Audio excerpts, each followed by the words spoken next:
Jinx accidentally kicked over the canister of TNT, bringing the abandoned mine shaft and disassembled canisters and fuses back into focus. "Go on," Ned said. Within a couple of days, word got out that the sheriff of Joplin was looking for a pair that was responsible for killing Junior Haskell. Junior had told some of his pals that he was meeting up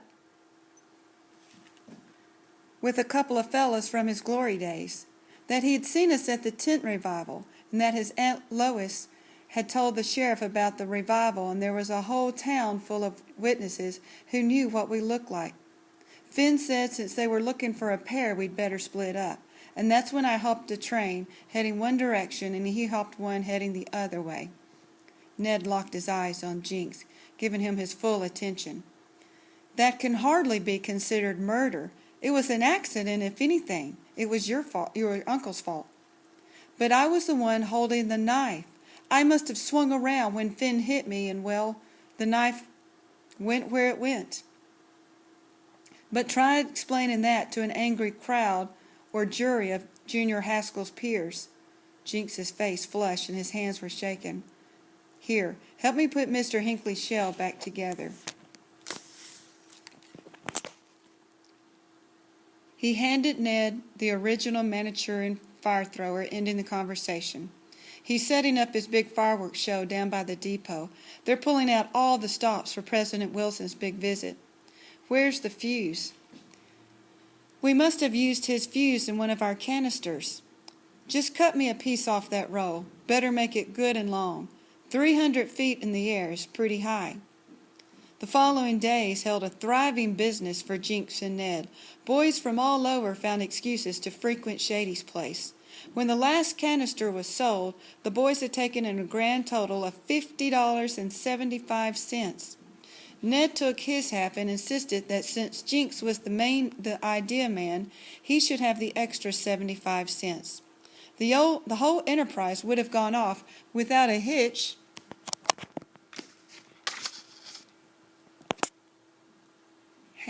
if little Danny McIntyre, Johnny Phipps, and Froggy Sykes, and a dozen other freckled-faced never-do-wellers hadn't taken to setting off Manchurian fire-throwers all over town.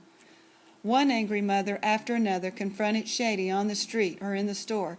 Sometimes one was even bold enough to enter his saloon, pulling on a youngster's ear, demanding that Shady deal with the hoodlum under his own roof. Shady let the first few incidents slide. After all, Donald McGregor's pig, Stanley, wasn't killed. Fortunately for him, he was wallowing in the mud pen when his lean-to had a hole blasted through the roof boards. But when Greta Ackerson arrived, claiming that her son had gotten hold of a can of Hungarian olives, and somehow her chicken coop had its roof blown off, and chickens went squawking everywhere, well, then Shady knew he had to take action. Jinx had been the face of the whole operation, and not one to pass blame.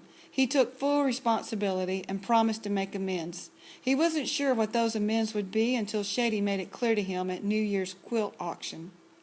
New Year's Day was cold and clear. The special festivities held enough distractions, with so many people milling about the train depot, that no one noticed Ned Gillen at the Army recruitment station, signing his name on the dotted line.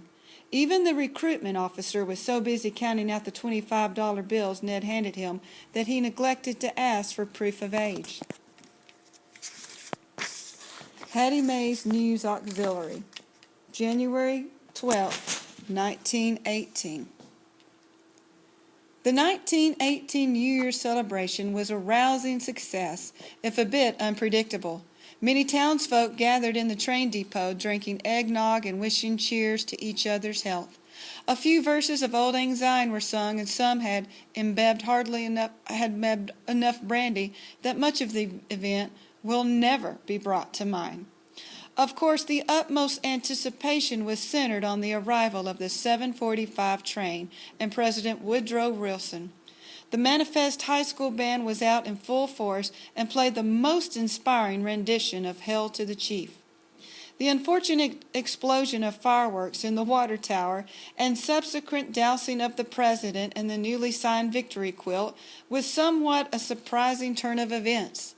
While shock among the onlookers was widespread, the range of glee and dismay was split mostly among party lines, though it seemed the ruffling of feathers at the president's pond jumpers comment, referring to our foreign-born citizens who crossed the ocean, permeated throughout.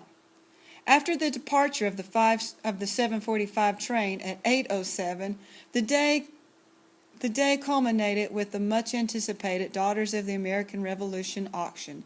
Enthusiasm for the victory quilt waned, what with the president's signature being blurred out beyond recognition, but all were pleased to see it bring such a high bid. Although this reporter has not quite figured out the strategy of members of the same household bidding against each other. It was neck and neck between Shady Howard and Boy Jinks until the youngster won out, taking home the 1918 victory quilt for a bid of $25.75. The mayor wishes to extend his thanks to all the volunteers for their participation in the day's festivities and is soliciting help with the construction of the new water tower to be built not within 50 feet of the depot by order of the president. Also, if anyone has information regarding the whereabouts of fireworks salesmen, a $5 reward is being offered by the Daughters of the American Revolution. See Ms. Eldor Larkin, President. For all the who's, what's, whys, whens, and wheres in the modern township of Manifest, containing 1,524 registered voters, refer to the Sunday edition. Hattie Mae Harper, reporter about town. Bellomy-Ezell Vitamin Revitalizer. Need a pick-me-up? Try this chemist solution to a low energy and waning stamina.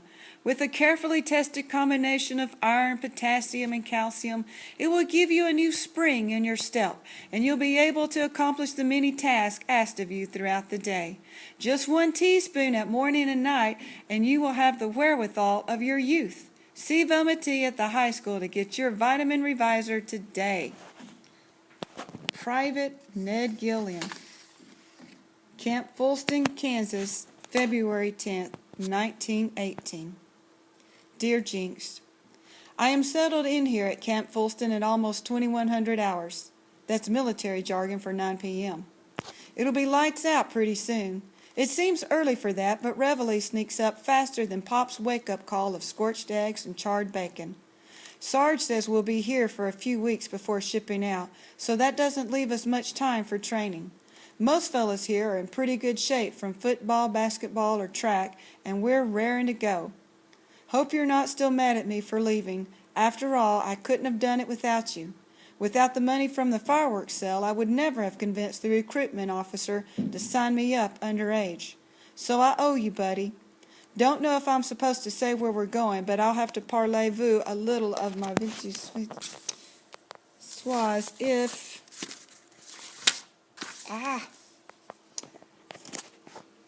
You know what I mean. Looks like this Manifest boy is going to shake the coal dust from his shoes and see the world. Got our uniforms ready. Went into town with Heck and Holler to get our pictures made. The man behind the camera was confounded by their outlandish names. Said their mama and daddy must have been real drunk, had drunk too much hooch before naming those boys. Don't tell that to Judge and Miss Carlson. A house that dry is liable to go up in flames. I'm sending a big photograph to Pop for the for the mantle, but here's one for you. Think I'll be able to kill a few Huns with my charm and dashing good looks? How are things coming in your search for the Rattler? At least now there's one person you can eliminate as a suspect. Mooey. Another clue to my destination. Under the Stars, June 12, 1936. I told and retold Miss Sadie's last story and what I'd learned from Hattie Mae's news auxiliary to Letty and Ruth Ann. I'd told them all about the Manchurian fire thrower, the ultimate untimely demise of Junior Haskell, the explosion at the water tower, and the unfortunate dousing of the victory quilt. I tried to remember every detail, even down to the Hungarian woman's not being allowed to contribute a quilt square. But there were still things that needed pondering. So, the Hungarian woman was Miss Sadie. Letty's words broke the silence of the dark woods. So why does she call herself the Hungarian woman? Why doesn't she just say me or call herself Miss Sadie? When she tells stories, she's sort of removed from them. She's the storyteller. Okay, Ruth Ann said, but how does she know certain things happen when she wasn't there to see them? I wondered about that too, I answered, but remember the Hungarian olives? Jinx had ducked into her tent at the fairgrounds, and later he was doing fence work for her. That must be how she knows some of the things she knows. He had to have told her. Well, she's got to have some kind of hoodoo. After all, the curse on Miss Larkin and the quilt worked. Letty said. Letty still got excited, even though she and Ruth Ann had made me tell them the story umpteenth times in the past week. And we had read Ned's letters so many times we practically knew them by heart. It was always interesting when Miss Sadie's stories overlapped with something in Ned's letters. Letty marveled at various parts of the story as Ruth Ann and I walked along, our feet crunching through twigs and leaves in the moonlight. And I was another one of Miss Sadie's natural errands. She'd had me do all manner of divining, as she called it, things like venturing out at dusk to collect blue moss from under a fallen sycamore tree, and getting up at sunrise to gather a handful of dandelions before the morning dew burned off. The tasks were always unusual, and she'd mash whatever I'd brought back into a paste or powder. To what end, I didn't know, but that night was a bit more mysterious. I wasn't sure exactly what I was looking for. Miss Sadie had said a good diviner needs to watch and listen and wait. What do you think the curse was? Letty continued. I mean, what curse causes a water tower to explode? Truth was, I'd been afraid to ask Miss Letty about the curse she'd placed on Miss Larkin. The words seemed so ancient and full of bad omen. I didn't want her saying them in English and accidentally directing them towards me. And I still don't understand why Shady was bidding against Jinx for the quilt, Letty said. Ruth Ann rolled her eyes. Have you ever got a better grade than me in math? I'll never know.